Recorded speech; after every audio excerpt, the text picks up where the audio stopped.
So ngayon guys is mag-meet nga kami ng pamangkin ko na nandito na sa Taiwan. So almost 1 year na siya dito, and yan pa lang ngayon magkita. And pangalawang kontrata niya na dito sa Taiwan. At isa din siya sa mga naging inspirasyon ko na mag-Taiwan kasi 1 year pa lang ata siya dito nun sa Taiwan ay nakapagbili na siya ng iPhone. And realize ko, ako sa Pinas, magpa 5 years or more than 5 years na ako nag-work at hindi ako maka-upgrade ng cellphone ko. So sabi ko, since naghahanap ako ng opportunity sa abroad, why not itry ko din ang Taiwan? So doon, nagsisearch na ako and then nagtanong-tanong ako sa kanya kung ano mga possible na maging trabaho ko talaga. Kasi iniisip ko noon, 4 years graduate ako, tapos i-sacrifice ko and then mag-factory worker. And naisip ko din naman, 4 years graduate din siya. So sabi ko, yung kung sahod lang naman yung pag-uusapan natin. So I think it is worth the risk din naman. And that time din kasi, meron din ako mga binabayaran na loan.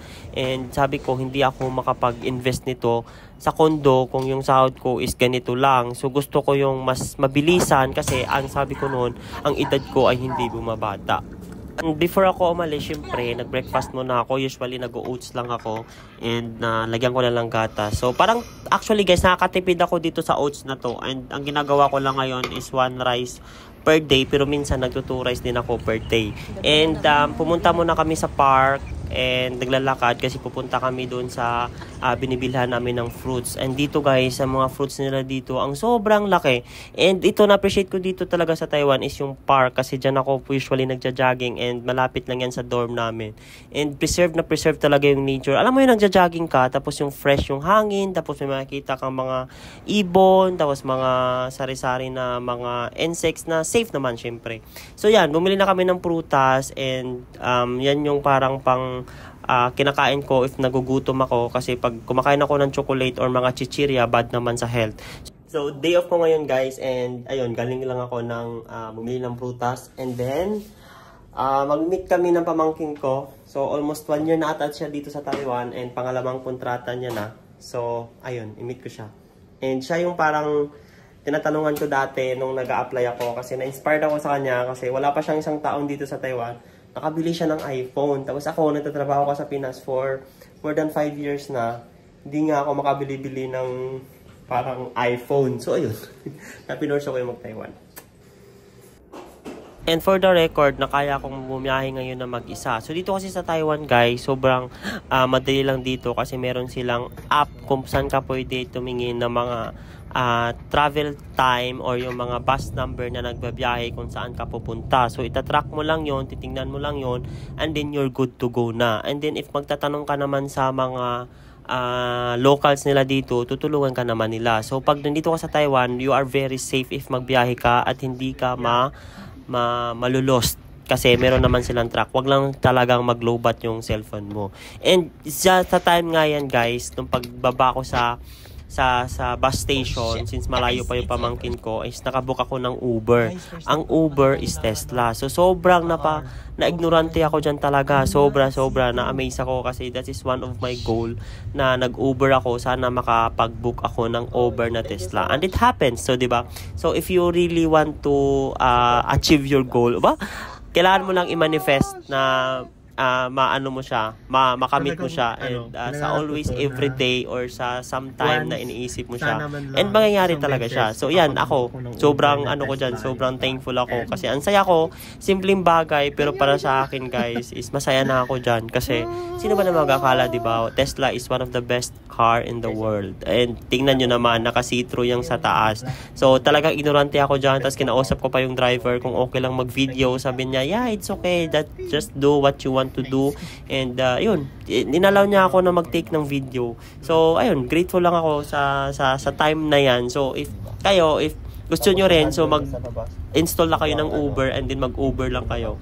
Book lang na kayo ng Uber. So yun yung kagandahan din dito kasi yung Uber is, nag-Uber kasi ako, sabi nila mahal, but for me kasi makasave ako ng oras pag nagbabiyahe. Although mahal talaga siya, pero yun yung inano ko is makasave ng oras pag nagbabiyahe. So ayun na nga guys, nagkita na kami sa wakas ng pamangkin ko. O, di ba? Maganda yung pamangkin ko, maputi din yan guys, kagaya ko. Nagkita na kami. After almost 1 year na siya dito sa Taiwan and ako lang kontrata niya na to and yan lang kami nagkita. Diba? So, bali anak siya ng panganay kong kapatid. pinapangalan namin babae. And bunso din siya doon, and ako din bunso sa mga kapatid. So, di ba halos magkaedad lang kami. So guys, actually, nung mga first few months niya dito sa Taiwan, na-lay-off siya. Doon siya sa Kaohsiung. And then, nalipat lang siya dito sa Taoyuan.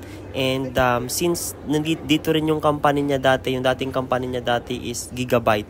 And ngayon, nalipat siya sa ano nga yung company niya, nakalimutan ko. Basta, nalipat siya na ibang company, guys. So, sabi niya is familiar niya siya sa lugar, sa Taoyuan. Kaya, dinala niya na ako sa TGIF. So, sabi niya, kakain daw kami ng masarap. So, tinilan ko nga yung price. Shit, ang mahal. Pero sabi niya, sige lang tito, kasi mura lang na, ay mura, minsan lang naman daw. So, ayun, tinry ko din. And, sobrang na-amaze naman ako sa food kasi nga, masarap din siya and worth it yung price. And, sinamahan ko rin siya na bumili ng iPhone 15 Pro Max. So, hindi ko na-vid yung full. Basta, bumili din siya ng kanyang cellphone. And ano yan naga guys, umuwi na ako. And, ayun lang, for today's video. So, dito na yung sa train and pauwi na ako. So, ngayon, delay yung train. So, darating siya mga, 5:41 PM. So, naghihintay ako ngayon. So, ito yung train station pala. So, yung tsura niya. Iyon. So, 3 platform siya. Mayroon siyang gitna, then 1, 2, 3. So, ayun. And dito, meron siyang time. Yan, may time siya. And meron din siyang train number kung saan ka sasakay. So far, accurate naman yung ito, kung time ko anong oras darating. So, kasi na-experience ko kanina pag from train station din doon, pagpunta ko dito sa Zhongli Station, sobrang accurate ng time niya. Mga advance lang siya ng mga 1 minuto. So, yun. So, siguro ito yung pinaka parang best dito sa Taiwan kasi yung transportation nila is very accessible and very easy. If you are a foreigner nagtatrabaho dito, medyo mas madali mo siyang mag-grasp. Hindi ka mahirapan din kasi technicality okay siya, and kahit naka-Chinese, so maintindihan mo naman so far. Yun lang.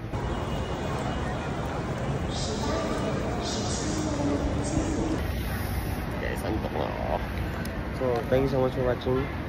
And ano na ngayon, almost 7:40. 7:40 in the evening, and pauwi na ako. Naghintay ako ng bus papunta na ng dorm. So, that's all for today. May tikat pala akong KFC. Kakainin ko na. Bye-bye!